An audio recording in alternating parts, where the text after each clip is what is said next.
Hello, everyone. Kevin Carrillo here, and welcome to another episode of the Cannabinoid Connect podcast.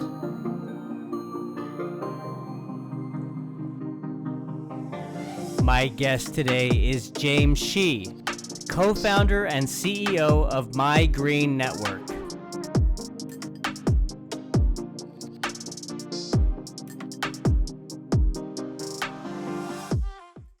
James Shih, how are you, sir? Doing great, Kevin. Thank you so much for having me on here. Hey, thanks so much for being on. I really appreciate you making time for us today. So I'm really excited to have you on, James. One thing that I personally have obsessed with for the past maybe 5 years or so is a startup called BizTrack, where I wanted to simplify the process of anyone wanting to start a business from scratch. So, what's the process of the legal side? What paperwork needs to be filed? What licenses do you need? What kind of manufacturing and distribution needs do you have? All that type of stuff. And after researching your company, My Green Network, I see a lot of similarities with what you're trying to do, but specifically in the cannabis space. So before we jump into My Green Network, which is the first shared manufacturing spaces in the United States designed to provide the perfect solution from cannabis entrepreneurs to enterprises, James, let's hear about your background and how you got started in the cannabis space. Yeah, absolutely. BizTrack sounds amazing. We actually started on a very similar path. So my background is in law. I was a lawyer. I still am technically a recovering lawyer, but a lawyer for about 10 years. I worked in primarily compliance, investment, and immigration. So a lot of transparency at the highest levels with the federal government, blah, blah, blah. But the main thing that I found over time was sort of lack of a better term, rediscovering my passion for cannabis. And that happened about 7 years ago. And since then, I've been very fortunate that I ran into the right people in the industry. I had my partner, Ken. I met my marketer, our CMO, Maria. Over time, since 2013, we've opened up 3 facilities, 7 cannabis licenses. Okay, so I gotta stop you because I want to hear this whole process all the way through. So you first said you rediscovered cannabis. Does that mean that you were a user previously, and you kind of just saw the opportunity and jumped into the business side, or what do you mean by that exactly? Um, we'll say that in college, I was in the medical market, I guess is the way to put it at that time. I got, Um, I got you. and over time that, redeveloped back into, the actual legal market, which has been very fortunate for me. Of course, very different game that now that we're here versus in the past. So, I mean, that's why I said about rediscovering that passion in these past few years. Got you. Okay. So then you meet these founders who are involved already in the industry. It's kind of serendipitous, I guess, right? And so what then? Yeah, so we were pretty lucky and we ended up going to Colorado. We opened up in 2013, one of the first CO2 manufacturers in the United States, actually. From there, we rolled into California's medical market in 2016. And then 2018 got into the legal cannabis market in 2018 and in 2019. So right now, we had facilities in Colorado Springs, Dixon, California, and in Culver City. Throughout that time, we kind of came to one very important realization, which follows along this BizTrack idea that you have. It's insane to get a cannabis license. It's literally one of the most heavily regulated industries in the entire world. And they somehow expect regular people to come in and say, sure, I got $1 million to blow and absolutely take all the risks to get into this. And it just wasn't happening. So outside the challenge of money, like you just mentioned, $1 million for these licenses, is it more challenging from an adult use versus a medical state use, or are they the same? Do they differ? Like, what does that look like? I think that from my perspective, the way people view medical, recreational, and I guess even CBD, they've sort of been intertwined over the last few years. And even today, you'll find people that aren't really familiar with CBD versus cannabis, really. And there's cannabis companies or CBD companies that even say that they're cannabis, but in reality, they're from industrial hemp. So a lot of that has caused confusion. And for me in particular, when you're raising money or trying to find that investment or something along those lines, I think it's more important right now that you focus more on the team who's behind it and the experience. So at least from the medical, recreational, or what the startup is, CBD, there's not a lot of difficulty just because there's not a lot of regulation yet. But medical and recreational cannabis are both super heavily regulated. Any state that fully legalizes, you're going to face a lot of issues, whether you want to go in medical or recreational. Mm.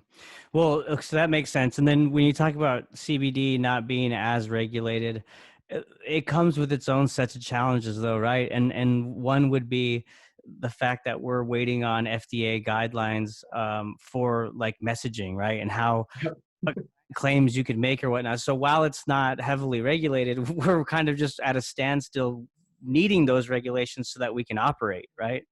Absolutely. And it's actually really scary, in my opinion, on the CBD side, because you have these regulations coming in and you have companies that really aren't testing the way that they should be as they would in a regular cannabis market. So you just end up having a lot of, and it's good and bad, right? You end up having a lot of mom and pop shops, people that pop up and make these CBD products, but the bigger people who are making the actual extracts for them, they may not necessarily be doing the right thing. And that's going to cause a lot of damage down the road for a lot of these people. But it's something that people are going to take a risk right now, you know? Right. And what you're talking about is a lot that's been echoed on this podcast, and that's the emergence of the snake oil and the fraud that's happening within the CBD, right? Just because it's just so easy. There's so many mom and pop shops, you know. Well, let's talk about other challenges when it comes to not only starting a regular business, right, but a cannabis business. You touched on, you know, the funding and the amount of capital it takes just to even purchase a license. But what other challenges can someone face when undergoing this process? So there's a ton. The way that when I first came into this, I actually looked at it was it's like an impassable jungle. You see this dark jungle, in the center of this jungle is this giant golden city where it's the promised land of cannabis. You're gonna make $1 million, $10 million, $100 million once you get there. The problem is, as you're fighting your way through this jungle, you've got like hungry predators, you've got people trying to stab you in the back, you've got like this crazy road that there's no way to really get to that center. And ultimately, probably 99% of people get weeded out. Um, there are the really fortunate 1% who just literally hop on a helicopter and fly over everything because they're wealthy enough to do it. But everybody else, you've got to struggle through that jungle. So when you really look at this, there's your general contractors, your architects, your design, your changing regulations. Cities themselves don't really know what's happening yet. They're still adjusting to new regulations for the first time. And because of that, you have all of these different interchangeable parts where people don't know what's going to happen. And the only way you can really fight that out is number one, if you have experience, which most people don't because it's new. Number two is you have enough money where even if you take a blow of like $500,000 because you labeled something correctly, that's not going to be a problem for you. So the challenges are for us, we narrowed it down to three. Number one is your startup costs. And that's generally be $1 million. You have tons of things you got to pay for. I could go on. We have a whole article on it too. Number two is going to be the complex licensing. It's insane. California alone has, I think, if I'm not mistaken, like 500 plus counties or cities. And then like another 52 or something counties, I forget, is a lot. But all of those have their own regulations. And so therefore, you've got to know which strip regulation you're in, plus the state regulations, and then the cities themselves as well. That's why when you pay an attorney, we usually charge like 100, 150,000 just for the licensing. Wow. And your third part is your overhead. Everybody's coming to this market for the first time, except for the people who have been operational for 7 years or they have a lot of money. So you run into a market, no experience, no product ever made for the first time, and then you expect that you're somehow going to sell that to a mass market of people and make a ton of money without any experience or network and no market testing either. So that's kind of the challenge that people are facing when they enter the real recreational market or medical market for the first time. So the way you lay it out, it makes so much sense, right? Um, Yet there's so many people that have dove headfirst into the industry over the last several years, right? So what is the appeal, or what is it that they're being told? I mean, is it just that they're seeing that this is the green rush opportunity, and it's going to sell like hotcakes, and they're not thinking about these other challenges, or what, where is that coming from? I think it goes to two things. One is the entrepreneurial spirit, right? Um, when you got the entrepreneurial spirit, you are unfazed by everything. You're gonna go, kill yourself while you go out and do it, no matter what the risk. Yeah. And it beats down a lot of people, right? Um, so that's, I guess, one of the reasons why you have so many people running into this industry. The second thing is kind of what we tell people too, which this is actually true.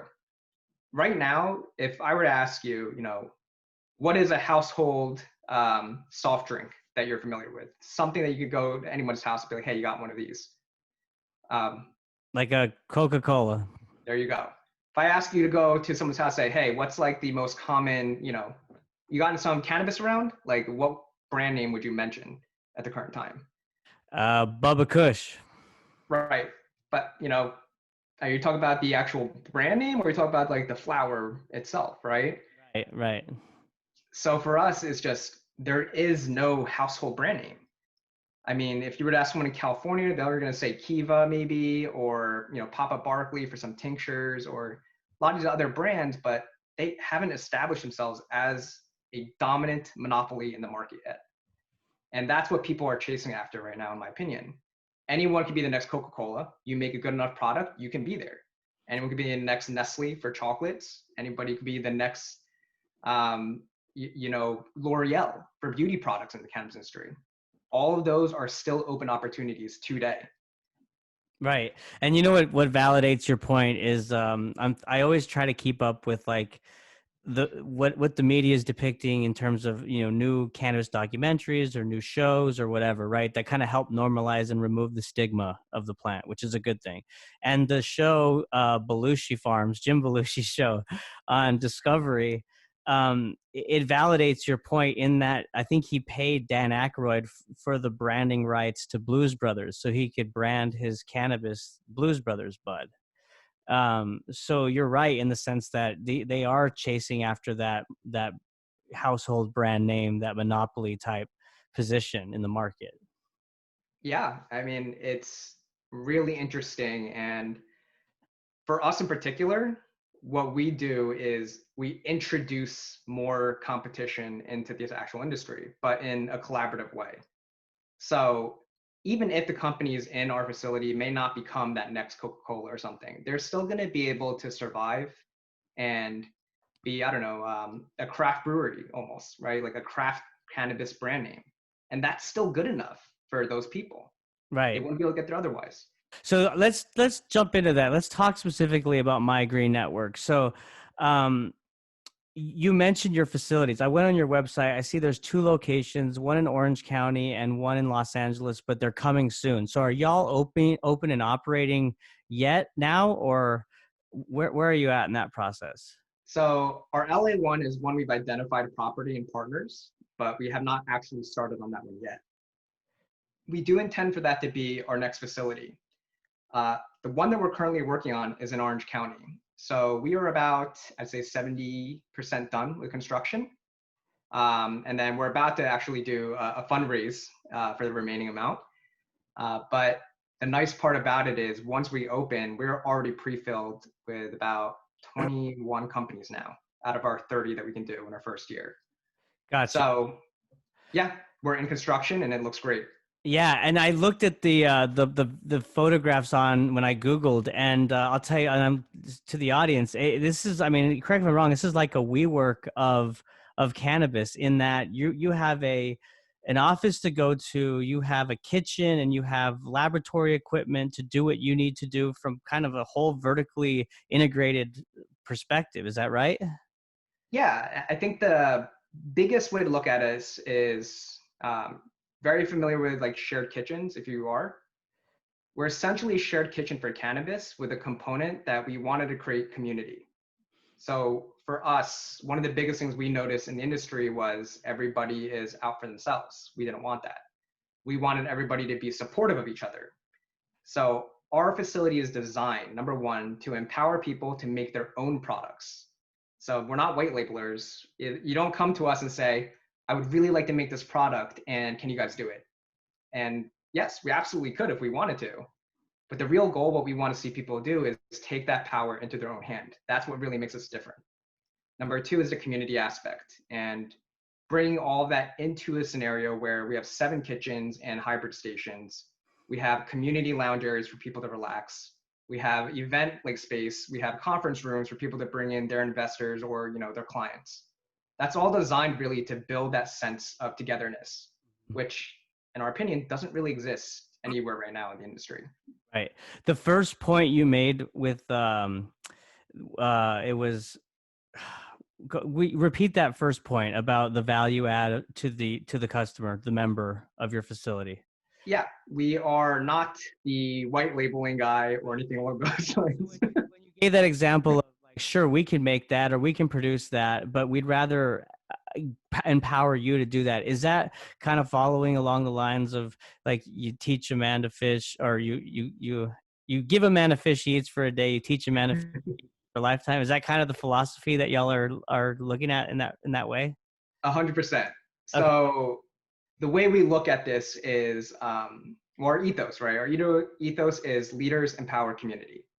So what we do is we empower a generation of new leaders that are going to be a community in the future, and again, re-empower the next generation of leaders.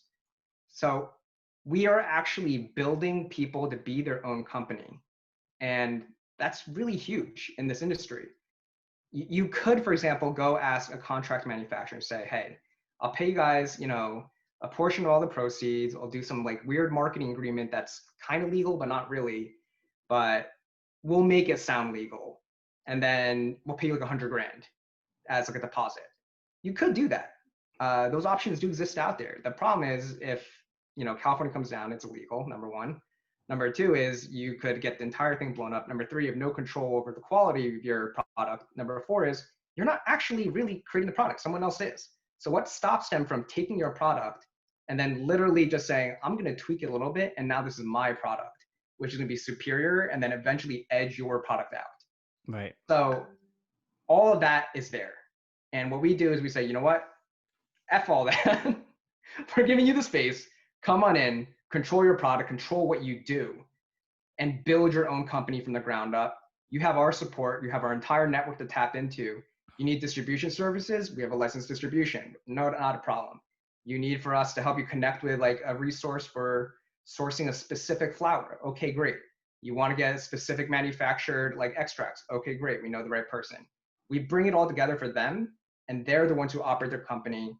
And I guess we call it an aspiring but safe environment for them. Right.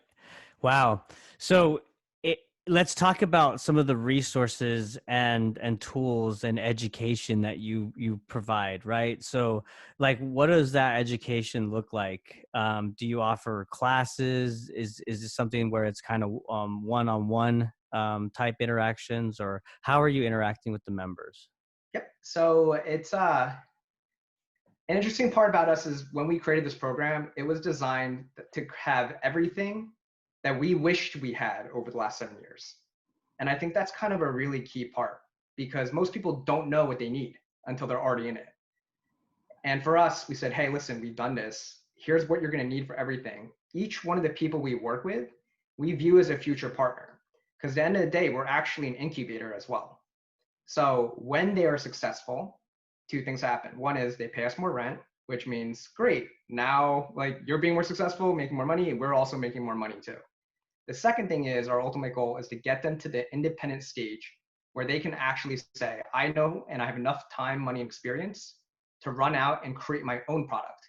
They'll outgrow our facility eventually. They're never going to always be relying on us. We just hope to be sort of their alma mater as they go out into the cannabis world. For us, we'll provide them with essentially guidance from us as well when it comes to, well, how do you do this incorrectly? How do you be compliant? I need some help with formulation. Can you give me some ideas on how that could be done? Our COO is a Michelin trained chef. He's worked with 3 Michelin rated chefs around the world, Hong Kong, New York, and other areas. And he'll be able to provide that sort of information to them. But beyond that, it's literally almost a quasi one-on-one, giving them the help we know that they need as a baseline. And as they're ready, they start figuring out, hey, I do need this extra little help here. Can you guys help me out with it? Great, we'll do that. It's a one-on-one at that point too.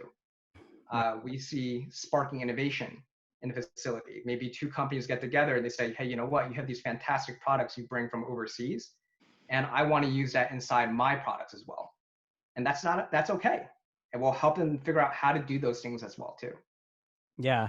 I mean, my experience as an entrepreneur within various incubators and workspace communities is that synergy is irreplaceable. It's really great to work with, like-minded people who are going through the same struggles that you are, right, as an entrepreneur and starting a business. So it's evident that My Green Network is hyper focused on community and empowering these cannabis entrepreneurs to be successful in their own right. So that's so great. And so, kind of segueing along those lines and your company ethos, let's talk about this notion of cultural cannabis. So, what do you see are the benefits of an equally diverse owned cannabis market? This is something we're really excited about. It's I'd like to say that we're coining the term or defining the phrase. I've seen it used in the past in very limited circumstances, but for us, we view it as a game changer in the cannabis industry. A lot of people focused on the war on drugs and social equity and what does that mean? How are we making reparations to a previous generation of people that were essentially abused by the previous cannabis laws? Mm-hmm. We focused on the future. Great. We understand that social equity is a humongous and an essential part of these programs that are coming out. But there's got to be a reason why that just because you give these people something, it doesn't necessarily mean that the industry will be better. So we sought for that reason, and that's cultural cannabis. When we have more diversity in the industry as a whole, where there's more Asians, there's more Blacks, there's more Hispanics, all these cultures bring in new perspective, new ideas, and honestly, new products that are geared towards their own culture.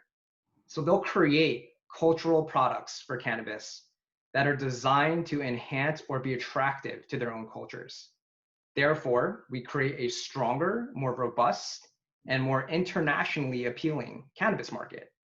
The biggest example we can give you right now is we released a product called Bella's Formula. It was CBD only at the time. And when we do open up in our facility, we'll be making that version as well, but infused with cannabis, THC, CBD, et cetera, et cetera. But the chocolate's called the Brigadeiro. It's like I always tell people it's a cross between a truffle and a ganache. And women in Brazil, and well, basically everybody in Brazil eats it, but women in Brazil particularly eat it when they actually have their period, because it helps out with PMS. It helps out with a lot of the issues that they have during that time period. And it's actually been designed by a Brazilian woman that is one of our founders. She's like, I don't understand how this doesn't exist right now on the cannabis market in the United States. But because of that product, Brazilians now across the entire United States, which I think there's like close to 5 million or 6 million easily, those people will have a target now for their cannabis. And Brazil is one of the biggest cannabis markets in the entire world. I love the premise. So this is basically an extension. This is a extended program of what My Green Network's core competency is. Yeah, I would say it's one of the goals we hope to achieve and align the entire cannabis industry towards this type of market versus one where you see 20% of the industry right now is owned by minorities. Right. But then look at the products that are coming out. They're not really that innovative, a lot of them. A lot of them are the same: chocolates, gummies, tinctures, vape pens, flour, cookies, brownies. And not much else after that. Right. Well, I gotta say, I love that initiative. I mean, to your point, I mean, it is clear that minorities specifically, since the cannabis prohibition in the 1970s and that that campaign, Reefer Madness, that basically targeted African Americans and Hispanics. This is a great program to help empower those people who were affected, right? And really, really help them showcase, like you said, their cultural backgrounds, and just from a different perspective, and kind of enhance and evolve these products that we're seeing, which are already kind of being saturated. The market's being Right. flooded with tons of traditional CBD products, so why not? Right. And that's what we see. America's a melting pot. We have so many cultures here, yet somehow the cannabis market really only appeals to the 80%, not the 20%. It's kind of weird, right? It is strange. I know. Yeah, there's a lot of things that are strange, especially what's going on this year. Um, so let's talk a little more about social equity programs, specifically geared toward cannabis and what we just talked about during the prohibition. And I've had guests on in the past who specifically were residents in California or even Nevada, and they didn't have many good things to say about the social equity programs there, or they weren't doing enough. I also saw an article by Marijuana Business Daily from July 2020 that the headline was California's Marijuana Social Equity Program rife with corruption. So, like, I'm sure not all of them are bad, but like, what seems to be the problem, and how can we improve them? So we've actually released a bunch of stuff on this too.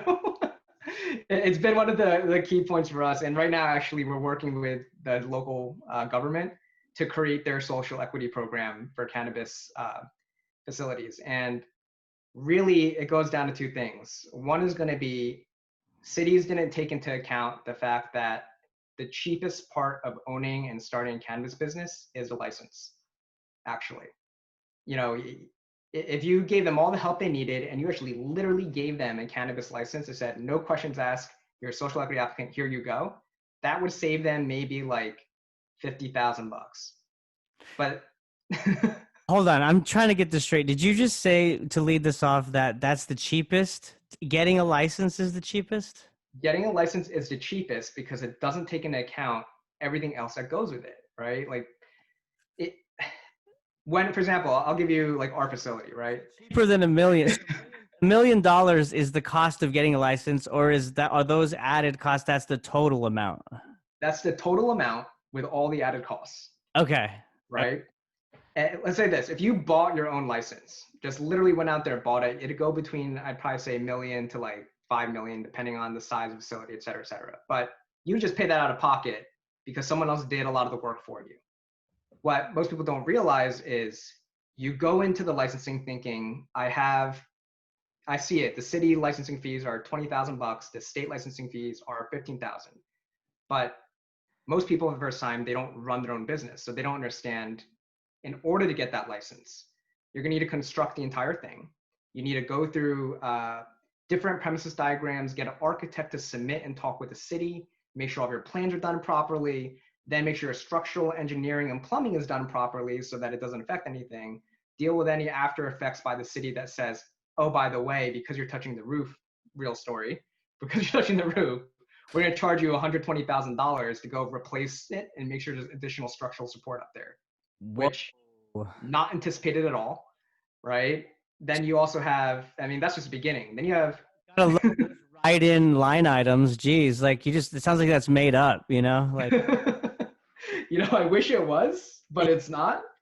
Um, we're fortunate that we have two lawyers on board, myself and my one of my other co-founders. So we got the $150,000 legal fees we normally have to pay, like waived, right? And then you got to go into the construction itself.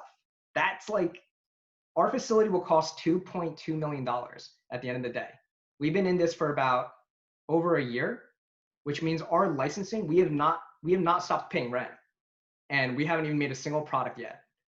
So you can imagine that, like someone who comes in first time, they're out just paying rent every month while city sits on there and says, by the way, I think, after this inspection, you're gonna have to do this other thing. Might take you 2 months and $120,000, but sorry, you got to go do it. And you're like, well, I'm already out like X amount of money. What are you guys doing to me? And They there don't care. and there's no playbook for that because every situation is different, right? So you Exactly. can't blanket it and cookie cutter it and map it out. Nope, you cannot. So yeah, I mean, those expenses, they tack up and add up real fast. And you can't plan for a lot of it. Right, right. Well, I mean, do you see these challenges changing, or obviously your company is in prime position to address these pain points that these cannabis entrepreneurs are facing when they're starting businesses, right? But once federal legalization happens, do you see more like government help in terms of like you know walking certain people through the process or making it more accessible, or even outside private companies doing so? I do and I don't at the same time. So to address your first question though earlier was social equity. The reason why those programs fail was because they would give the people a license, set aside a certain amount, but those people, no matter how many you set aside, they still have to raise the rest of the money to build that facility. And a city cannot force a general contractor or a third party and say, you're not going to take any money. Those people need to get paid for what they're doing. So that's why those social equity programs are failing. Now what they're doing, and there's a more recent wave of companies that are starting to come out, we blew ourselves up at MJ BizCon in 2019. And because of that, our business model, when we were there, it was a completely brand new idea. People were coming up to being like, I'm going to copy your idea. They weren't even shameless. They weren't even ashamed about it. They just literally came to us like, I'm copying your idea and we're going to put it in the other state. I'm like, go for it, man. Like, I wish you the best of luck because it's needed. It really is. What we can do is we can partner with a social equity program and say, these people that you're going to give them a license, they now have a home to operate in. That's really what this is. We've now combined the two things of social equity plus facilities like ours, and we can give people an easy way in, which puts them at the same level as like a MedMen, a Kiva, or any other large manufacturer of products in the entire country. When we see federal legalization, I think two things will happen. One, a lot of people are going to be rushing to the banks to try to get funding for it. But banks are going to realize that a lot of these people don't have the background, experience, or the knowledge necessary to do it. And what's that probably going to happen is they're going to loan the money to people who have that experience and a lot of money already backing them. So I actually think that if it became federally legal, the chance for smaller operators to come in is actually going to decrease overall, percentage-wise. Yes, there will be more people applying in general for more licenses, but the percentage of people who are approved is going to actually be further apart.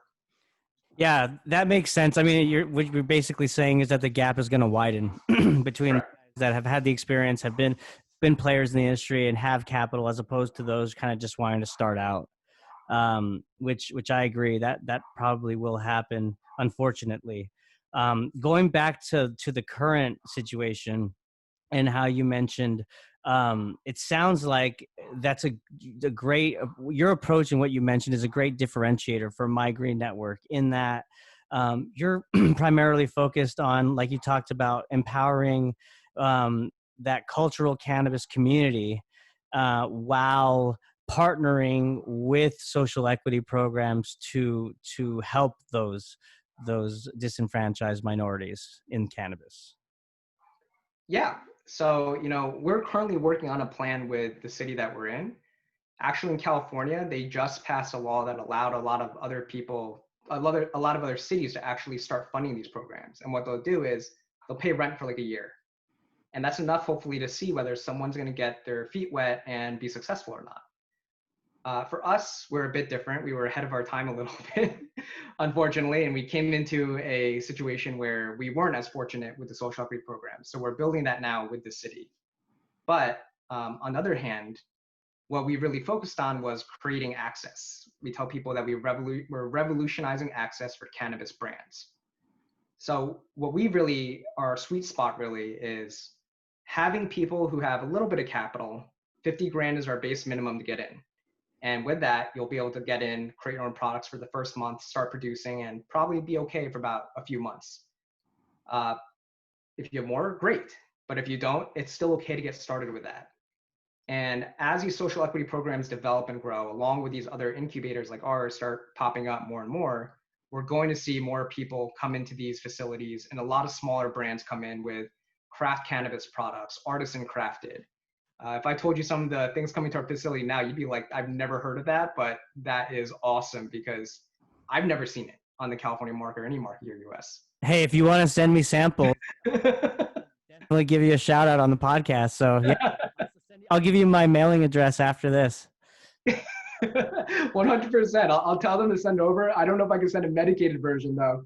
I'll be like, hey, he's gonna need some regular non-medicated versions. So Just don't put the name on the address. You could just leave it blank. You're fine. I'll put it with your roommate over there. So whoever's over there, I'll just put down their name. My wife, my coworker. For those who are not watching the podcast and listening, we share an office, so she's working as well. I'm probably yelling, but she's being a good. It'll be in her name, so don't tell me her name though. She's a good sport. She's a good coworker. Awesome. Well, James, we've talked about quite a bit. We've covered a lot. Love what your company is focused on and the value that you're bringing to the industry. Is there anything else that you want to cover and talk about before we hang up here? Yeah, I guess for us, if you're interested in getting into the cannabis industry, definitely take a look at our website, www.mygreennetwork.com. Definitely check out our Instagram at Official Green Network. And the third part is very important, actually. We are hosting something called Green Quest 2020. We are in the middle of our second round right now. And on November 4th and 5th, that will actually be a live event with 12 minority controlled businesses that we have passed in our first round. And they'll be, well, live pretend grilled by judges in a Shark Tank type style interview. That's one way to look at it. But they'll essentially be being asked questions, and we're knocking that 12 down to 6. So it's going to be a really interesting event. We are partnered with Event High on that one. Definitely check that part out. Real big important part of it is after that event, in round 3, we open that up back to the public. So at the end of the day, our candidate, which is going to be the winner of Green Quest, will not be selected by us. It will be selected by whoever has the most votes by the general public at the end of the day, and say, these people, this company, they're going to be impacting, cannabis industry with minorities, with giving back to their community, and they'll be a leader. We believe that company should be the one to be given a completely free license into our facility. Awesome. Well, you know what? When round 3 voting happens for the Green Quest 2020, if you want to send that to me via email, and I'll just share it out on our social media channels so that the Cannabinoid Connect community can vote as well. Awesome. Thank you, Kevin. Yes. Yeah. We definitely want to be a part of that, man. So just keep me posted, and we'll get it out. Awesome. Happy to do it. I'll make sure that we send you everything. Perfect. Well, hey, it's been a pleasure talking with you, James, and really appreciate your time. And I want to have you on in the near future. So let's go ahead and coordinate that sometime. Perfect. I'd love to do it. Thank you so much, Kevin, for your time today. All right. And thank you, everybody, for listening. We'll talk to you again next time. Bye. Take care.